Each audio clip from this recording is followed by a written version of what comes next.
Mary had always been a clean woman. She bathed daily, used lavender soap, kept her bedsheets crisp and sun-dried. Even her closet smelled like eucalyptus. So when Evelyn gently hinted one afternoon, "Mary, there's a little something in the air lately. You okay?" Mary was mortified. She sniffed her sweater, her neck, the back of her hand. She smelled nothing. Nothing at all. And that was the first time she learned. Sometimes the people around you notice things that you can no longer smell yourself. Mary wasn't alone. Across senior centers, apartment buildings, and family homes, a quiet question floats in the air. Why do older adults sometimes develop a body odor they can't detect? Not foul, not filthy, but distinct, musky, sour, old, and more importantly, why don't they know? Let's begin. First, let's be clear. Body odor in aging isn't a sign of laziness or poor hygiene. Many seniors bathe regularly, use deodorant, keep their homes clean. But still, there's a certain scent, one that seems to cling to clothing, bedding, and even skin. And it has little to do with how often someone washes. It has more to do with how their body changes with age. Mary's doctor explained it like this. As we age, our skin produces more of a fatty acid called omega-7 unsaturated fatty acid. When this fatty acid oxidizes, meaning when it reacts with oxygen, it forms a compound called 2-nonenal. What 2-nonenal? Has a distinct smell. It's described as grassy, greasy, or waxy. Some call it the old person smell. And it's not washed away by soap, because 2-nonenal clings to skin and clothing fibers in a way normal sweat doesn't. So Mary could bathe daily, and still carry that faint waxy trace. As it turns out, there's a reason: olfactory fatigue. When your nose is exposed to a constant scent, your brain tunes it out. You no longer notice it because your brain decides it's background noise. This happens with your home's smell, your perfume, your laundry detergent, and yes, your own body. So even if Mary had 2-nonenal on her skin, she couldn't detect it, but others, especially younger noses, could. Aging affects more than the skin. It slows down cell turnover, hormonal balance, kidney function, liver detoxification, digestive processes. All of these contribute to how your body smells. Poor liver detox, more toxins linger in sweat, slower digestion, more gut imbalance, and more odor, and declining kidney function. Even mild impairment can cause changes in how your body eliminates waste, subtly altering your scent. Mary didn't know it, but her faint odor wasn't just a surface issue. It was a silent signal from inside. Mary had recently started 2 medications, one for cholesterol, one for blood pressure, and like millions of seniors, she didn't know that medications can alter body chemistry.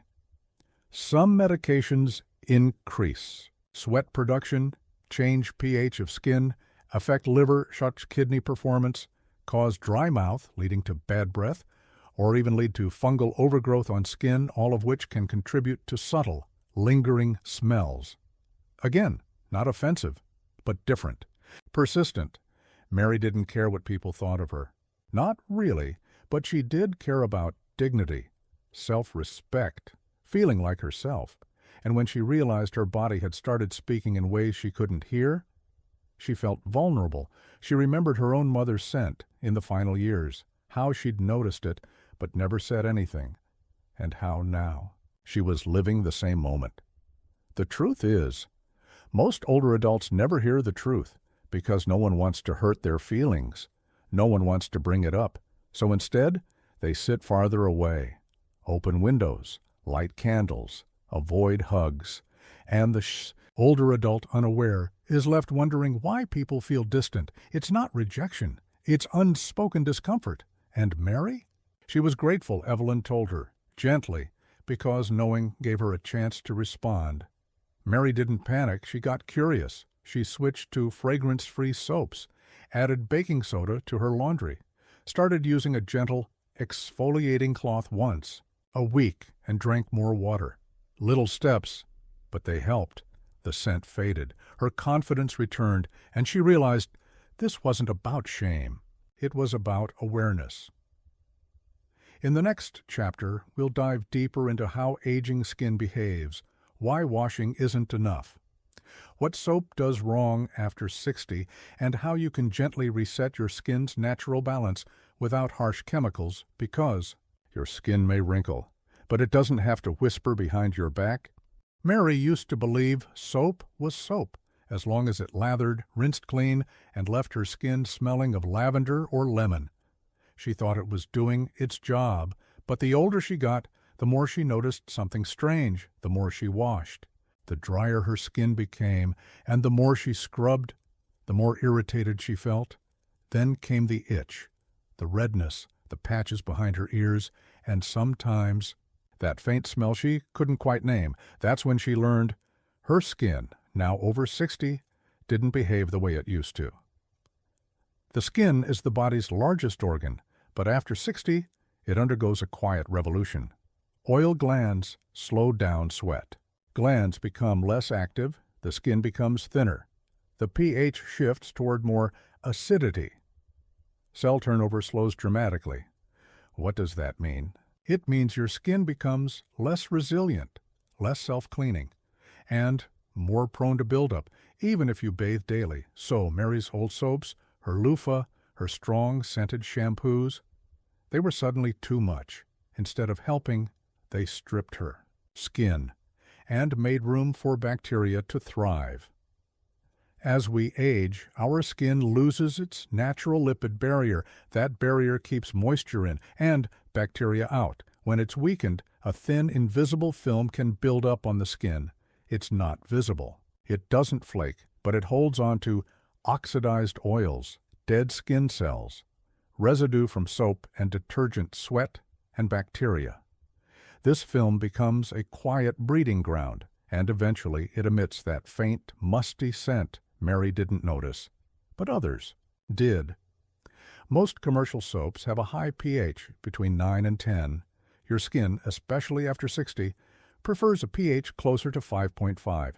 So when you use traditional soap, especially bar soaps or antibacterial ones, it disrupts your skin's acid mantle. The result? Skin feels tight after washing, dry patches form, mild inflammation begins, and the skin overproduces oils to compensate, leading to Odor, Mary's beloved peppermint soap. It was too harsh. Her body didn't need more fragrance. It needed balance. Mary loved scents. Her drawers held sachets of lavender. Her shampoo smelled like coconut. Her laundry like fresh rain.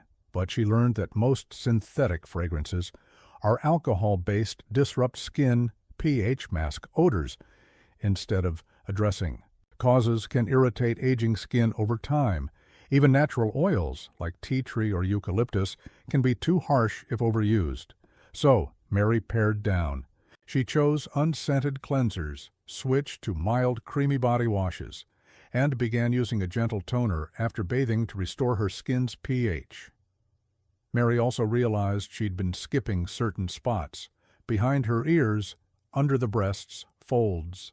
Of her belly between her toes, back of her knees, these areas trap sweat and bacteria, especially when mobility decreases with age, but they're often missed in quick showers or too difficult to reach without help.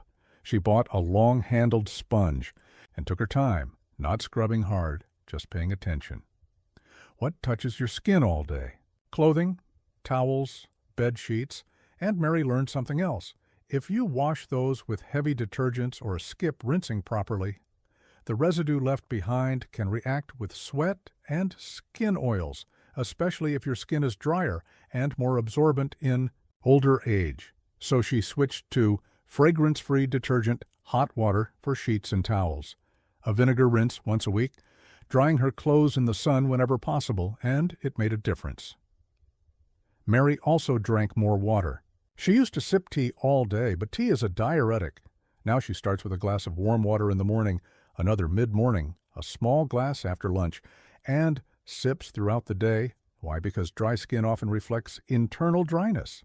And dehydrated skin has a dull odor, not from dirt, but from poor circulation and lack of cell renewal. She also added a teaspoon of flaxseed oil to her diet, a probiotic and more leafy greens because healthy skin starts in the gut. After 3 weeks, Evelyn noticed first. "You smell like fresh laundry again," she smiled, and Mary smiled too. Not because she wanted to smell young, but because she wanted to smell like herself again, clean, comfortable, confident, and all it took was paying attention to what her skin was telling her. In the next chapter, we'll talk about the deep, hidden changes that affect your scent, hormones, stress, and the slowing metabolism. Because sometimes what you smell like is really about what you're feeling inside. Mary always thought hormones were a young woman's problem, something to do with teenagers, monthly cycles, and mood swings. Not something that would matter in her 60s, 70s, or beyond. But as she sat one evening, reading by the window, and noticing that her shirt smelled off even after a shower, she began to wonder, could her changing body chemistry still be causing subtle shifts? Even now, the answer, it turns out, was yes. Even after menopause, hormones still play a quiet role in the body. Estrogen, progesterone, cortisol, insulin, thyroid hormones. They may no longer cycle like they once did, but they still regulate metabolism, sweat production, oil secretion, and stress response. When they become imbalanced, your body might react by changing your natural scent. Estrogen, once abundant, begins to wane after menopause. This affects skin hydration oil production, collagen levels, vaginal pH, sweat gland activity with less estrogen. Skin dries out, vaginal flora changes. Body temperature becomes more erratic, and some women experience a distinct musky or sour scent. Mary used to smell like linen and citrus. Now, sometimes, she smelled like damp fabric. Not unpleasant, just different, and she didn't recognize it as her own. Then there was stress. Mary didn't feel stressed, in the dramatic sense. No deadlines, no toddlers screaming, but she did feel lonely some days, anxious about her health, unsettled when her routine changed, wary of falling behind the world, and chronic stress, even low-grade, raises cortisol. High cortisol stimulates sweat glands, especially those in the underarms and groin. This sweat is thicker, richer in protein, and easily consumed by bacteria, which then release odor. So Mary wasn't smelly. She was simply carrying stress on her skin. As we age, metabolism slows, which affects digestion, blood flow, liver detox. Body temperature regulation. Mary noticed she felt colder in the mornings, hotter after lunch, and more prone to bloating than ever before. And slow digestion means food sits longer in the gut, fermenting differently, sometimes releasing gases through skin and breath. Even her breath, once minty and bright, had a duller tone, especially on days she skipped lunch or ate too much dairy. It wasn't bad, just tired.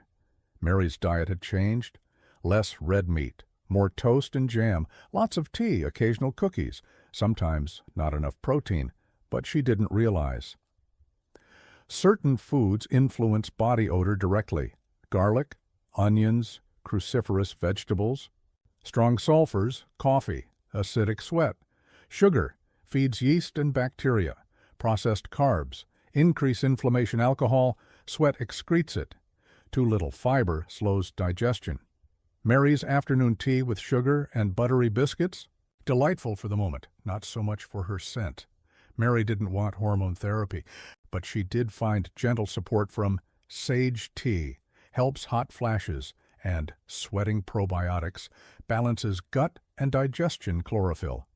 A natural internal deodorizer, magnesium, supports metabolism, omega-3s, helps skin and hormone regulation. She added them slowly, tracked what helped, and over time noticed a subtle shift, not just in smell, but in how she felt inside her skin. Mary once said, "On days I feel anxious, I smell different. Almost like I'm worried through my pores." She was right. Mood affects breath. Stress affects skin. Grief affects sweat. Even sleep deprivation changes the way your body smells. So when her granddaughter hugged her and said, "You smell like Grandma again," Mary smiled, because now she knew how much feeling shapes fragrance. Mary kept a journal now, not about the scent itself, but about mood, diet, sleep, and small physical changes. When she noticed shifts, she didn't panic. She adjusted. Sometimes she'd write, "Ate garlic last night, smelled it this morning, skipped tonight."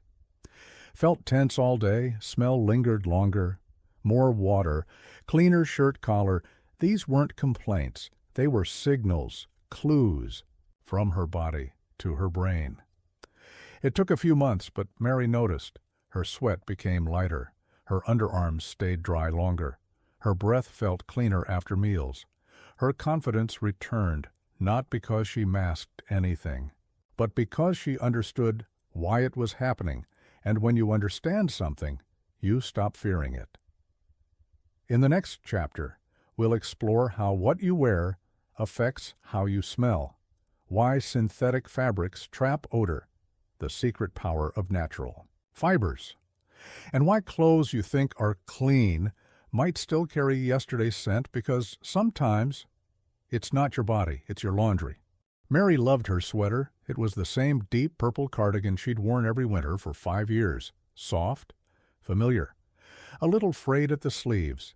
It carried the scent of old books, lemon tea, and something else, something faint. When Evelyn hugged her one December morning, she leaned in and smiled, politely, but later gently said, "Maybe that cardigan's due for a good wash." Mary sniffed it. It didn't smell dirty, just musty, like time had settled into its threads. And that's when she realized it wasn't always the body that carried the scent. Sometimes it was the fabric. As we age, we often favor comfort. Mary had a closet full of cotton nightgowns, fleece, robes, woolen cardigans, polyester trousers, acrylic knit scarves. They were cozy, but not all of them were odor-friendly. Fabrics like polyester, nylon, acrylic, all synthetic, don't breathe. They trap sweat, oil, and skin bacteria. Even after washing, some residue lingers in the fibers, and with aging skin producing different oils and acids, those smells settle in deeper. Mary started experimenting. She swapped some clothes for natural fibers, cotton linen, bamboo merino wool, and she noticed less odor after a full day's wear, cooler underarms, easier laundry cycles, and fewer polite hints from Evelyn Natural Fabrics Breathe. They absorb sweat, then release it into the air, rather than holding it close to the skin. They also dry faster, meaning less moisture, less bacteria, less odor. Mary washed her clothes weekly, but some garments still smelled, especially the armpits of blouses, the waistbands of old skirts, the collars of her robes. Why? Because residue builds over time. Deodorant body oils, skin cells, detergent fabric softener, and once it embeds into the fibers, regular detergent can't remove it.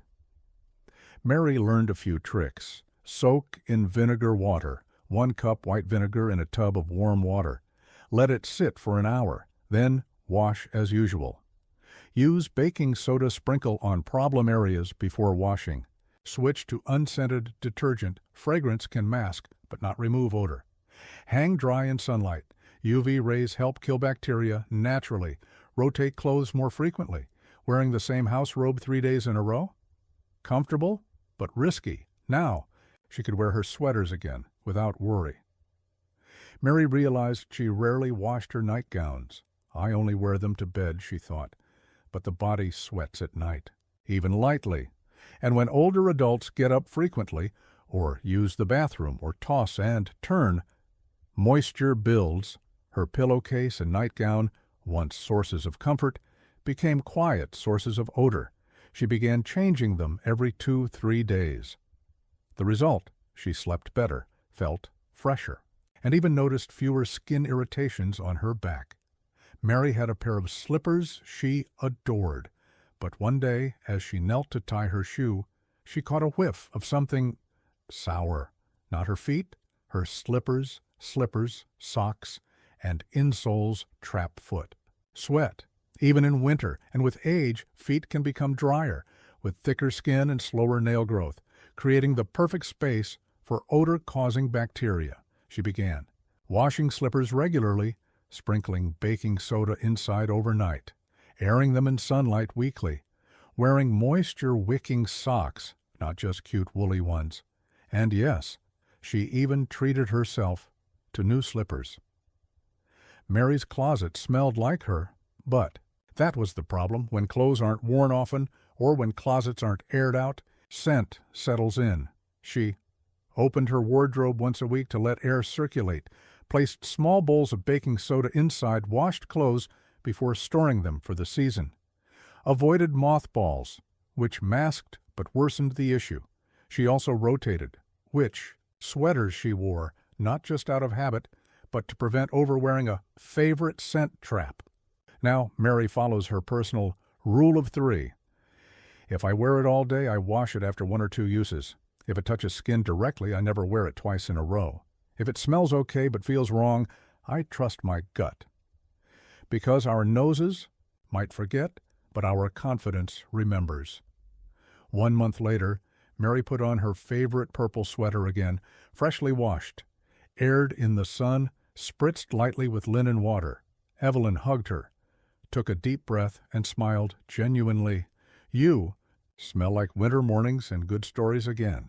Mary beamed, not because she smelled young, but because she smelled like herself, just with a little more clarity. In the next chapter, we'll explore how the brain filters familiar smells, why older adults lose the ability to detect their own odor, and how to gently find out if you need a scent. Check in from someone you trust, because sometimes it's not about denial, it's about biology. Mary had always trusted her nose. It told her when the stew was ready, when the flowers needed water, and when her neighbor was sneaking in fried fish at midnight again. So, naturally, she figured, if there was something off about her scent, she'd know. But over time, she began to notice something odd. She no longer smelled the lavender in her lotion. Her closet scent felt fainter. Her soap, neutral. Her body, nothing at all. Was it the products, or was it her? Mary's doctor explained it gently. Your nose works like your ears, he said. If you hear a clock ticking long enough, you stop hearing it. Same with smells. It's called olfactory adaptation, or nose blindness. Your brain filters out smells it considers familiar or constant, because it assumes it's not dangerous, it's not new, it's not worth noticing. This works great for background odors, but not when the odor is you. Our bodies produce a unique scent signature known as an olfactory fingerprint. It includes skin oils, sweat hormones, diet byproducts, bacteria. Because we smell it 24/7, the brain pushes it into the background, which means you can't accurately judge how you smell to others, and the older you get, the more your baseline scent changes. But your brain still remembers the old version. Mary thought she still smelled like linen and soap, but her scent had slowly shifted without her brain updating the file. As we age, our senses dull, smell included. By 70, nearly 1 in 4 adults has a reduced ability to detect odor. Mary didn't even notice the shift, but the signs were there. Food tasted flatter. She oversalted her meals. Her perfume felt weaker. She didn't notice room scents anymore. And when you can't smell properly, you miss your body's subtle cues, including odor. Mary was on a blood pressure pill, a statin A nasal allergy spray her doctor mentioned. Many medications, especially those affecting the nervous system or blood flow, can reduce the sense of smell. Some common culprits antihistamines, beta blockers, antidepressants, diuretics, certain antibiotics, the effect isn't always dramatic. But over months and years, it adds up. Mary had been going nose-blind without even knowing it. Mary still noticed Evelyn's perfume or the smell of freshly baked bread down the street, but not her own body. Why? Because novelty stands out. Brain is wired to notice new, unusual, strong, potentially threatening, but familiar, mild, consistent smells, filtered, so while Mary smelled Evelyn's floral scent instantly, Evelyn might have noticed a faint mustiness from Mary, without Mary ever knowing. Mary often used sight to judge hygiene. Hair's brushed, shirt looks clean, no stains, I'm good. But scent isn't visual. You can look polished and fresh, while still carrying a body odor you can't detect. That's why relying on your own nose or the mirror can be misleading, and why older adults, even those deeply clean, may have a lingering scent they can't feel. Mary didn't want to ask. She was proud, dignified, but she also wanted truth, more than flattery. So she asked Evelyn carefully, "If I ever don't smell quite right, would you tell me?" And Evelyn smiled, grateful. Because most people never give permission. Now, they had an agreement, quiet honesty. No embarrassment, just kindness, and that helped Mary feel secure, not ashamed, just informed. Mary picked up a few tricks. Sniff your clothes at the end of the day, not right after washing. Use neutral-smelling towels in laundry so you can detect changes. Place a worn shirt in a bag overnight, then smell it fresh in the morning. Keep a scent journal, noting days you feel off, sweaty, or different. Ask a trusted friend or caregiver once a month, a scent check. It's not about obsession. It's about awareness, like checking your teeth for spinach. It's dignity, not vanity. Now, Mary lives by a quiet rule. Don't assume you smell fine just because you don't smell anything. She doesn't worry. She prepares, and she feels better than ever. Not because she's masking her scent, but because she's in tune with it, even when she can't always detect it herself. In the next chapter, we dive into the link between food, digestion, and how internal health quietly surfaces as external scent, why constipation creates odor, how gut imbalance affects sweat, and which foods help you smell cleaner from the inside out, because sometimes a cleaner scent starts with the stomach, not the soap. Mary always thought smelling good meant using the right soap, so she focused on what she put on her body, but she never considered what she put in it, until one morning, after a heavy dinner the night before, rich stew, garlic bread, and a glass of red wine, she woke up feeling off. Her mouth was dry, her skin felt clammy, and her nightshirt smelled sour. It was the first time she realized her body was speaking from the inside out. Everything you eat gets broken down in your gut, and that process, digestion, doesn't always stay silent. When your gut is healthy, food breaks down smoothly. Waste is eliminated quickly. Nutrients are absorbed fully. Toxins are processed efficiently, but when digestion slows down, as it often does in older adults, food lingers, and lingering food leads to fermentation, gas imbalance in gut bacteria, toxins that escape through sweat and breath.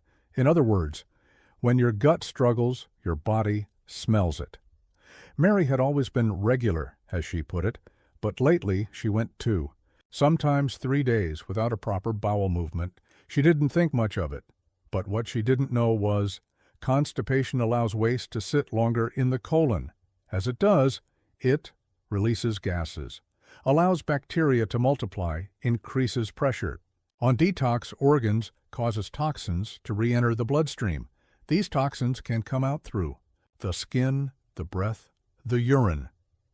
The sweat glands, which meant Mary's mild body odor wasn't from sweat, it was from a traffic jam deep in her gut. Mary often blamed gas for feeling bloated or uncomfortable, but the truth is, some of those gases don't just leave through burps or the bathroom. They escape through pores. Compounds like ammonia, sulfur, and methane can be excreted through the skin when digestion is poor. They're subtle, not strong, but enough to create a sour, musty, or off scent, especially in older adults with slowed metabolism. Inside Mary's belly lived trillions of bacteria. Most were helpful, some were not. When in balance, these bacteria aid digestion. When imbalanced, what doctors call dysbiosis, they produce excess gas, inflammation, digestive discomfort, and body-wide effects, including odor-certain bed bacteria, release putrescine and cadaverine. Yes, those names are as unpleasant as they sound. They smell faintly like rotting vegetables or stale cheese, and when they're in overgrowth, even your cleanest shirt can't fully hide their whisper. Once Mary realized the connection, she got to work. She added fiber, chia seeds, prunes, leafy greens. She drank more water, at least 6 to 8 cups a day. She reduced refined carbs, less, white bread, fewer cookies. She added a daily probiotic. She began eating fermented foods. A spoonful of plain yogurt, a few bites of sauerkraut. Within 2 weeks, her bloating eased. Her bowel movements became regular, and yes, her scent softened. Mary also learned which foods worsened her natural scent. Garlic and onions, delicious but strong sulfur content. Red meat. Slow to digest cruciferous vegetables. Broccoli, cabbage, cause gas if gutta. Is weak spicy food. Triggers sweating alcohol. Released through sweat sugar, feeds bad bacteria. Processed foods, full of preservatives and low in fiber. She didn't give them up entirely, just moderated. She knew that even a simple diet shift could change not just how she felt, but how she smelled. The liver is the body's filter, and when it's overloaded by poor diet, medication, or aging, it can't process toxins efficiently. Those toxins? They find other exits like sweat, breath, and skin. Mary supported her. Liver gently, lemon water in the morning, dandelion tea a few times a week, avoiding alcohol, eating more bitter greens. Resting well her body, she realized, wasn't dirty. It just needed help with housekeeping. Mary once thought a glass of tea was enough hydration, but caffeine dehydrates, and older adults have less water content in their bodies. Dry cells mean less efficient toxin flushing, thicker sweat, less cooling, more odor. Now she kept a water bottle nearby. Clear, simple, and always full, because sometimes the solution isn't in a fancy soap, it's in a glass of water. After a month of gut-friendly eating, hydration, and mindful choices, Mary noticed her clothes stayed fresher longer. Her body felt lighter. Her digestion no longer ruled her mood, and the faint scent she once worried about was gone, not masked, not perfumed, gone. She smiled in the mirror, because now she didn't just feel clean, she was clean, deep down. In the next chapter, we'll explore what happens when odor isn't just natural, but caused by hidden infections. On the skin, what fungal overgrowth smells like. Why older adults are more prone, and how to treat it gently without embarrassment, because not all odor is aging. Sometimes it's something your skin is fighting alone.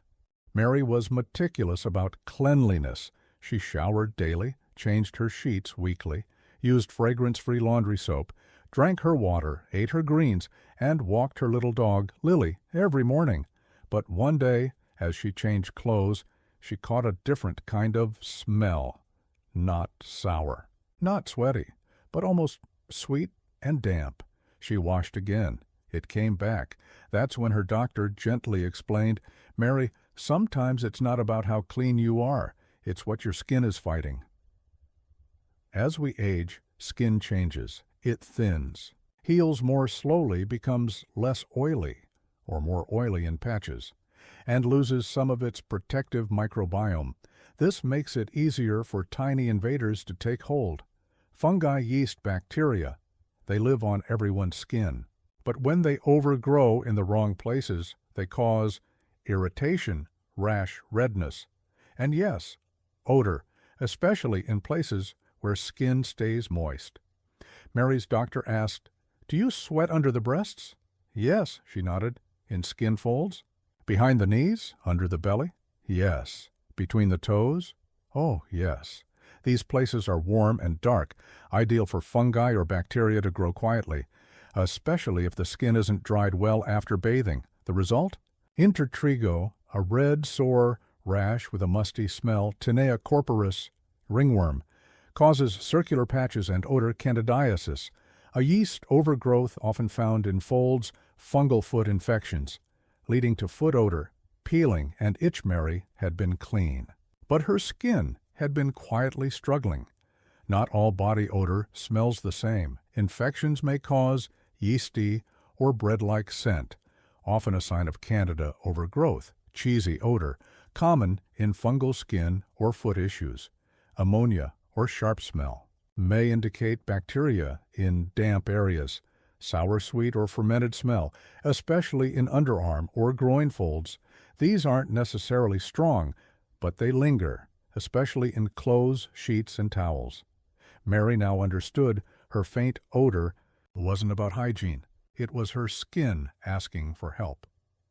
Older adults are often shy about examining their skin, especially in hard-to-reach places. Mary found a few gentle tricks. Use a hand mirror with natural light. Ask a nurse, caregiver, or trusted friend. If you're unsure, watch for itching, peeling, discoloration, or redness. Smell the inside of clothing like bras, underpants, and socks. After wear, what you're looking for isn't dirt. You're looking for imbalance, and imbalance is treatable. Mary followed a simple plan. Dry thoroughly after bathing, especially in folds. Use antifungal powder in areas prone to sweating. Wear breathable fabrics, cotton underwear, loose tops. Rotate shoes and air them out between uses. Wash towels after 2-3 uses, not once a week. Avoid heavy creams in sweaty areas. They trap moisture. Within a week, the odor faded. Her skin cleared, and most importantly, she stopped blaming herself. Mary had switched to natural deodorant. It was gentle, aluminum-free, smelled like coconuts, but it didn't stop the odor. Her doctor explained, natural deodorants don't kill bacteria. They mask, and if the underarm has irritated hair follicles, bacterial imbalance, fungal overgrowth, even the best product won't fix it. Sometimes a medicated cream is needed. Other times, switching back to a mild antibacterial soap just for that area helps. Mary used tea tree oil diluted in a bit of coconut oil and saw a huge difference. Mary's slippers, as much as she loved them, had trapped moisture. She now alternated between 2 pairs. She washed her feet nightly, used antifungal spray on soles and between toes, wore moisture-wicking socks. Let her feet breathe barefoot for 30 minutes a day. Her foot odor disappeared, and her confidence returned. No more slipping her shoes off at the doctor's office with hesitation. Mary now believed, if the body smells different, it's saying something. Not about shame, but about care. It was no different than a cough or a bruise or dry eyes, and once she understood what her skin needed, she gave it the love it had quietly been asking for.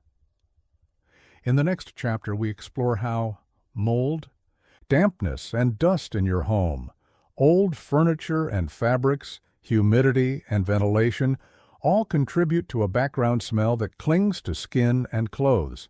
Because sometimes you don't carry the odor, your home does. Mary had lived in the same house for over 30 years. It was cozy, full of memories. Still smelled faintly of the pine cleaner she used back when her children were toddlers. But lately, her granddaughter had said something that stuck. "Grandma, your house smells like you," Mary laughed. But later that night, she sat alone in her recliner, sniffing the air. She couldn't quite place it, but she began to wonder, what if that grandma smell wasn't just her? What if it was the house itself? As we age, we spend more time indoors, and our homes begin to absorb everything. Cooking smells, body oils, skin cells, dust, moisture from the air, fabric softener residue. Even the shampoo we use over time These create a base note in the air, a scent we no longer notice because we're immersed in it. And our clothes, furniture, and skin all pick up that scent. So even if Mary bathed and laundered daily, her chair cushion, curtains, and carpet might still whisper, "old." Mary dusted regularly, but she didn't realize dust contains skin flakes, pet dander, even from visiting dogs, mold spores, cooking oils, insect droppings, pollutants that drift in through open windows, and dust loves upholstery drapes. Carpets, old blankets, decorative pillows, bookshelves, these items quietly store scent and release it when disturbed. Mary's favorite reading corner? It wasn't just cozy, it was a scent sponge. Mary liked a warm house, but her indoor humidity hovered around 65%, too high. High humidity encourages mold, growth, keeps fabrics from fully drying, makes body sweat evaporate more slowly, increases mustiness in small spaces, and in older homes without strong ventilation, bathrooms, closets, and bedrooms become smell pockets. Mary bought a small dehumidifier, and within days noticed her bedroom felt crisper, not just cooler, cleaner. Mary had blankets older than her adult son. They were washed, sometimes, but not aired, not sunned, not deep cleaned. Over time, these thick fabrics absorb sweat, retain oil-trap bacteria, and never fully dry unless aired properly. Even clean fabrics can develop a stale scent, especially if stored in plastic, dark drawers, or humid spaces. Mary began airing blankets monthly, washing heavy items with vinegar rinse, drying them in full sun when possible. It felt like spring cleaning every month. Where do you spend 6-8 hours every day? Your bed, and even with clean sheets, a mattress can absorb. Sweat skin, oils, dead cells, nighttime breath moisture. Add in padded recliners, cushioned dining chairs, sofa pillows, and you've got a full orchestra of scent that follows you. Mary used baking soda to deodorize her mattress, a washable mattress protector, fabric sprays made from distilled water, and a drop of tea tree oil, and rotated her seat cushions every 2 weeks. She felt better, and so did the air around her. Mary didn't connect her kitchen to her body odor, but smells from frying food, spoiled leftovers, garbage bins, stale dish towels, microwave splatters, all hang in the air, settle on clothes, soak into the hair, and since older adults may eat alone or cook less, cleaning routines can become less frequent. Mary made tiny changes, took out trash every night, washed the bin weekly, used lemon slices in the microwave, washed dish towels every 2 days, ran a vinegar rinse in her fridge's produce drawer. Her kitchen didn't just look better, it smelled like her childhood again. By now, Mary had developed what she called her 3 home scent habits. Open the windows, even for 10 minutes. A day, sun your sheets and slippers. Let light kill the lingering. Keep a bowl of baking soda in every closet. Small acts, big results. Even Evelyn noticed. "Grandma, your house smells like new linen and warm toast." Mary smiled, not because she had covered the scent, but because she had released it. In the next chapter, we step deeper into the emotional world behind scent, how odor affects confidence, why some older adults withdraw when they sense they smell old, and how we can rebuild dignity through awareness, not shame, because this isn't about perfume, it's about peace. Mary remembered the day she overheard the comment. It wasn't meant for her. 2 girls at the pharmacy. One said, whispering behind her hand, "Old people have that smell, you know?" Mary smiled politely, pretending not to hear, but something inside her shrank, not from shame, but from the quiet erosion of dignity. She hadn't realized until that moment just how deeply scent was tied to self-respect. We don't just want to be clean, we want to feel welcomed, pleasant, and unnoticed. In the best way, we want hugs without hesitation, conversation without subconscious distance. And to walk into a room without the air changing behind us, Mary began to see that body odor, no matter how mild or natural, wasn't just physical. It could touch the spirit. Mary had once visited a neighbor, Ruth, who had become more reclusive. Over the years, Ruth rarely opened the door now. She avoided hugging, kept windows closed even on warm days. "I don't like how I smell," Ruth whispered once, "and I don't want anyone else to notice." It wasn't depression, it was dignity bruised by a scent she couldn't control.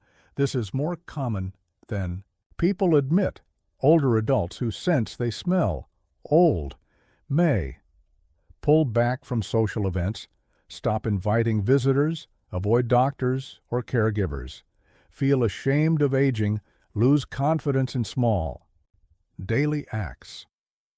Mary realized she wasn't alone. In support groups, she heard stories. A man who stopped going to church after someone mentioned his jacket smelled dusty. A grandmother who avoided holding her new grandchild because she thought her breath was sour. A woman who no longer joined morning walks because her sweat embarrassed her. These weren't people without hygiene. They were people without feedback, solutions, and most of all, understanding. Mary also noticed another pattern. Some seniors, afraid of smelling bad, began overusing perfume, layering scented products, washing excessively, using strong chemical sprays. And often, these masked the issue while creating new problems: skin irritation, respiratory sensitivity, strong, conflicting odors, headaches. In others, and still the faint scent beneath it all, it wasn't about cleanliness, it was about panic. Mary sat with Evelyn one afternoon and said, "You know, I used to worry that getting older meant smelling like a used towel." Evelyn laughed kindly, and Mary continued, "But now I think it just means I have to listen more carefully to what my body's saying, because once shame is replaced with curiosity, the solutions become clear." Mary rebuilt her scent confidence gently. She made bathing a comfort, not a chore. She chose clothes that made her feel fresh and elegant. She treated her home like a garden, aired, lit, tended. She spoke openly with her doctor about any new smells or changes, and most importantly, she asked for feedback. Evelyn became her trusted scent buddy. Every month they had a quiet check-in. No judgment, just honesty. That single step changed everything. Mary remembered her mother's scent, camphor and garden soil. Her husband's, mint and tobacco. Her first grandchild, milk and powdered. Talc, Dutch scent, she realized, is how we live in others' memories. She didn't want to be remembered as the woman who faded into a cloud of old. She wanted to be remembered as warm, clean, and herself.